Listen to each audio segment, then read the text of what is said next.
Hola a todos, hoy en el Profe de Historia tocaremos el tema de lo que significó el 1 de mayo de 1947 y la promulgación del Código de Trabajo.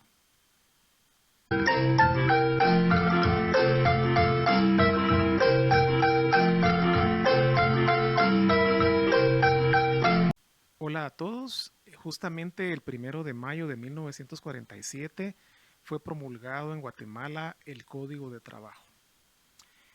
Este año hay que recordarlo como un año importante en la historia de Guatemala porque era gobernado el país por el doctor Juan José Arévalo Bermejo y justamente en esa fecha se mandó a divulgar y a hacer efectivo ese código de trabajo que había sido aprobado en febrero de 1947.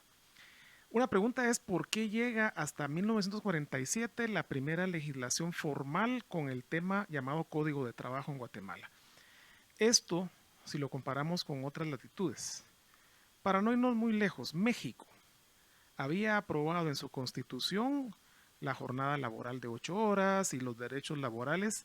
Estamos hablando de 1917.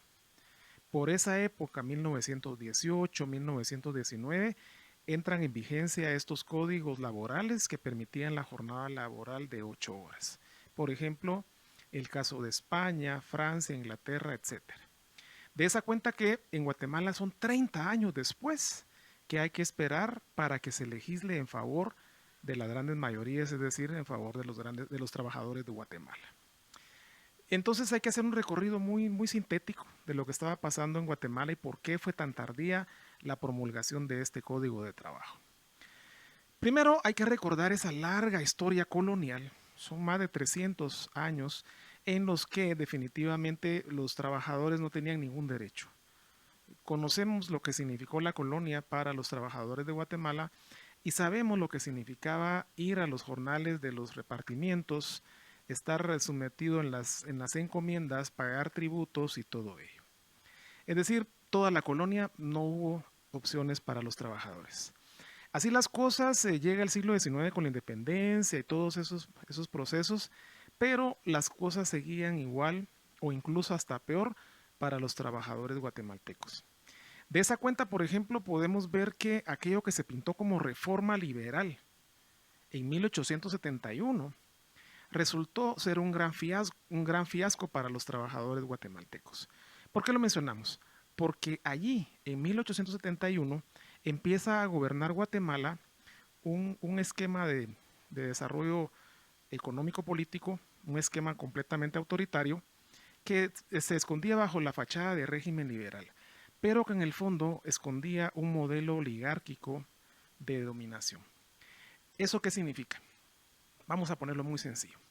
Por ejemplo, durante la época de Justo Rufino Barrios, a quien la historia tradicional lo ha llamado como el gran reformador de Guatemala, en 1877 se promulgó el reglamento de jornaleros, que en pocas palabras lo que estipula es la legalización del trabajo forzado contra cientos de miles de trabajadores, principalmente en el campo. Definitivamente no la iban a pasar muy bien estos trabajadores con este tipo de legislaciones de trabajo forzado. Y así las cosas, vemos que a pesar de ello hay una idea que va surgiendo paulatinamente en los trabajadores, principalmente urbanos, que se empiezan a organizar y a pelear por sus derechos a partir de lo que saben que está ocurriendo en otras partes del mundo, ¿sí? Por ejemplo, ya sabemos que en 1886 fue este gran movimiento de Chicago en los Estados Unidos y estas grandes huelgas y todo lo demás. Pero ¿qué pasa? Por ejemplo, en 1894 se funda la primera organización mutualista de trabajadores de Guatemala, como lo fue el Porvenir de los Obreros. Mutualista porque se organizaban para apoyarse mutuamente. Aquí todavía no tenían grandes reivindicaciones sociales, sino más bien eran grupos para apoyo, pero lo cierto es que ya se está organizando al primer grupo de trabajadores de Guatemala. Así las cosas, en el año 1918 se forma la Federación Obrera Guatemalteca FOG, que va a tener un gran protagonismo en el momento en que se está viviendo esta época terrible de la dictadura de Manuel Estrada Cabrera. Y en este contexto, por ejemplo, empiezan a aparecer y a florecer figuras claves en ese movimiento social sindical de trabajadores de Guatemala, como lo son Silverio Ortiz y Antonio Obando Sánchez, que tienen una participación en esos momentos de las décadas previas a la caída de Manuel Estrada Cabrera y las décadas que siguen. De esa cuenta, también en 1925 se funda la Federación Regional Obrera de Guatemala, FROG, de tal manera que hay dos centrales que están uniendo a los trabajadores de Guatemala en momentos muy complicados de la historia de los trabajadores del país. Entonces vemos cómo en las primeras dos décadas del siglo XX el movimiento de los trabajadores, el movimiento sindical propiamente dicho, comienza a ser visto como algo que está funcionando, como algo que tiene sentido para los trabajadores y como decíamos, los líderes de la talla de Silverio Ortiz, Antonio Obando Sánchez, están dando de qué hablar. ¿Por qué? Porque ellos vienen del mundo artesanal. Por ejemplo, Silverio Ortiz era sastre. Es decir, vienen de un mundo artesanal porque la sociedad guatemalteca todavía no había logrado desarrollar su revolución industrial de etapa 1 y 2. Entonces apenas en Guatemala existían algunas industrias fabriles, realmente eran solo 4 para principios del siglo XX. Por lo tanto, es el auge de estos primeros sindicatos movidos por estos líderes que más que obreros son artesanos, pero que ya tienen una convicción por la defensa de los intereses del pueblo trabajador. Por lo tanto, esas primeras dos décadas son bien interesantes porque están luchando por sus derechos, pero obviamente no tiene eco mucho en sus demandas en el sector estatal, por supuesto. Pensemos que lo están haciendo dentro de una dictadura, la dictadura de Manuel de Estrada Cabrera. Sin embargo, en esa década, en esas dos décadas de la primera mitad del siglo XX, ese movimiento va a traer consecuencias muy fuertes.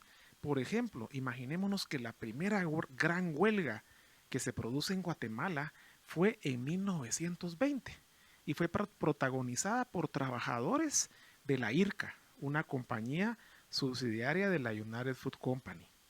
Por lo tanto, estamos viendo cómo ese movimiento sindical está cobrando fuerza. Y apenas 4 años después, en 1924, los trabajadores de la United Fruit Company, de la UFCO, también se van a una huelga general. Lo que estamos visualizando entonces es que ya el movimiento de los trabajadores guatemaltecos está cobrando una fuerza interesante.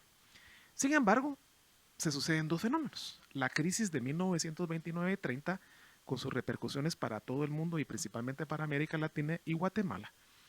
Y al mismo tiempo el ascenso al poder en 1931 de Jorge Ubico Castañeda. Esos dos elementos son bien interesantes porque ese auge que llevaba el movimiento de los trabajadores guatemaltecos llega a una etapa muy complicada. Los 13 años de gobierno de Jorge Ubico Castañeda significaron un declive, un colapso total para el movimiento de los trabajadores guatemaltecos. ¿Por qué? Porque inmediatamente al ascenso de Jorge Ubico se instala una dictadura. Una dictadura que definitivamente no va a aceptar las peticiones de los trabajadores guatemaltecos. Por ejemplo, durante el gobierno del general Ubico se presentan dos condiciones adversas. Número 1, el presidente Ubico manda a emitir la ley de vagancia, la ley contra la vagancia, la ley de vialidad. Ambos proyectos legislativos lo que provocan es simplemente un retorno a formas de trabajo forzado en Guatemala.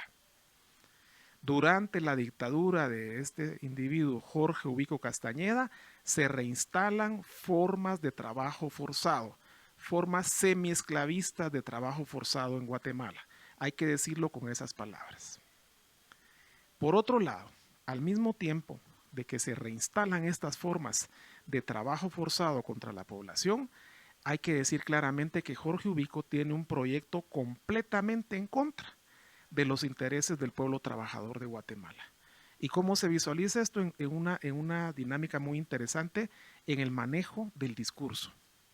Durante el gobierno del general Ubico quedaron prohibidas incluso palabras como obrero, como huelga, como sindicato. Por lo tanto, imaginémonos que hasta ese extremo se llegó de evitar que aparecieran esas palabras. El general Ubico decía que todo eso era inspiración comunista y que no se podía utilizar la palabra obrero porque eso significaba al mismo tiempo ya estar pensando en luchas sociales.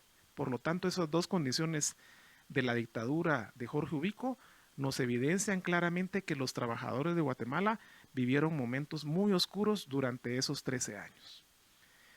¿Qué va a pasar?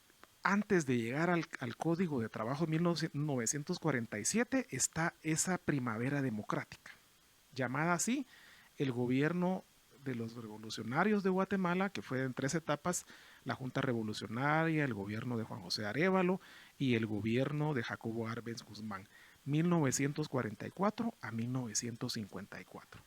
Ahí hay que esperar para que estas leyes se hagan parte de la realidad de la legislación guatemalteca en torno a la defensa de los derechos de los trabajadores. Vamos a citar brevemente un par de elementos bien interesantes que ocurren en el mismo año 1944. El 3 de julio de 1944, apenas 2 días después de que había renunciado el dictador Jorge Ubico, se organizó formalmente una instancia muy importante, la Asociación de Maestros de Guatemala, AMG, que posteriormente se va a convertir en el Sindicato de Trabajadores de la Educación de Guatemala, STEG, y que para su momento representaba la unidad del Magisterio Nacional que estaba luchando denodadamente en contra de esa dictadura y que fue protagonista para provocar la caída del dictador y su renuncia. Y el otro dato interesante, apenas unos meses después, el 1 de octubre de 1944, se fundó otra instancia importante para aglutinar a los trabajadores de Guatemala, la CTG, Confederación de Trabajadores de Guatemala, que va a ser una central que unifica nuevamente a los trabajadores de Guatemala como lo habían estado planteando las centrales de trabajadores en las primeras 2 décadas del siglo XX. Básicamente, por ejemplo, el FOG que habíamos mencionado. Entonces, el aparecimiento de la ANM, Asociación Nacional de Maestros de Guatemala, y la CTG, definitivamente son un parteaguas en este movimiento para favorecer los derechos de los trabajadores. Y obviamente, el detalle más importante, definitivamente esa revolución de octubre que se inicia el 20 de octubre de 1944, porque en esas condiciones el tema de los derechos laborales van a cambiar sustancialmente. Por ejemplo, la misma Junta Revolucionaria de Gobierno que asume el 20 de octubre de 1944 y que entrega el poder el 15 de marzo de 1945, uno de sus decretos más sensibles y simbólicos fue haber abolido el trabajo forzado en Guatemala. Y definitivamente un momento especial es cuando asumen los partidos revolucionarios en el Congreso de la República. Recordémonos que ellos asumen el mismo día que Juan José Arévalo Bermejo, es decir, el 15 de marzo de 1945. Partidos como el Frente Popular Libertador o el Partido Renovación Nacional, estos partidos venían con esta mística de trabajo, esta mística que venía porque habían surgido en los fragores de la lucha contra la dictadura y tenían claro que había que cambiar Guatemala. Por eso son partidos revolucionarios. Y entonces ellos en el Congreso de la República comienzan a debatir sobre la legislación que es necesaria para que Guatemala salga de ese pasado dictatorial. Y obviamente uno de los decretos más importantes que van a trabajar al principio de su legislatura va a ser justamente el Código de Trabajo. Ese Código de Trabajo, estos legisladores lo tienen preparado en el mes de febrero de 1947, pero de una forma simbólica deciden que el mismo va a entrar en vigencia en Guatemala ni más ni menos que el 1 de mayo de 1947. Y es así como se llega a ese momento importantísimo para la clase trabajadora guatemalteca. La emisión del Código de Trabajo el 1 de mayo de 1947. Ese Código de Trabajo estipula, entre tantos beneficios para la clase trabajadora, por ejemplo, el máximo de horas laboradas, lucha que habían emprendido, como ya sabemos, todos los trabajadores en los Estados Unidos y particularmente en la ciudad de Chicago en la fecha simbólica del 1 de mayo de 1886. Y como estas está obviamente esa jornada laboral, también están, por ejemplo, otros logros como el pago del séptimo día, cosa que las dictaduras no pagaban, por supuesto, el pago de vacaciones, obviamente la palabra es vacaciones remuneradas. Otra prestación fundamental fue la creación de la indemnización. Cuando a un trabajador se le iba a despedir, el patrono tenía que pagarle una indemnización por ese despido. Además, y algo muy importante, la protección a la mujer trabajadora. En tiempos del general Ubico, cuando una mujer resultaba embarazada, el camino a seguir era simplemente su despido inmediato. Cuando vino la revolución y el Código de Trabajo se estipulaba que la mujer trabajadora tenía derecho y privilegio a tener esa ventaja de la prenatal, postnatal, es decir, a percibir un dinero por su trabajo, aunque estuviera ya preparada para tener a su bebé y lo que ello connota. Por lo tanto, esa fecha del 1 de mayo de 1947 debe ser recordada por la clase trabajadora guatemalteca como el logro más importante que se tenía hacia la mitad del siglo XX y que sigue vigente en la legislación guatemalteca. Muchas gracias.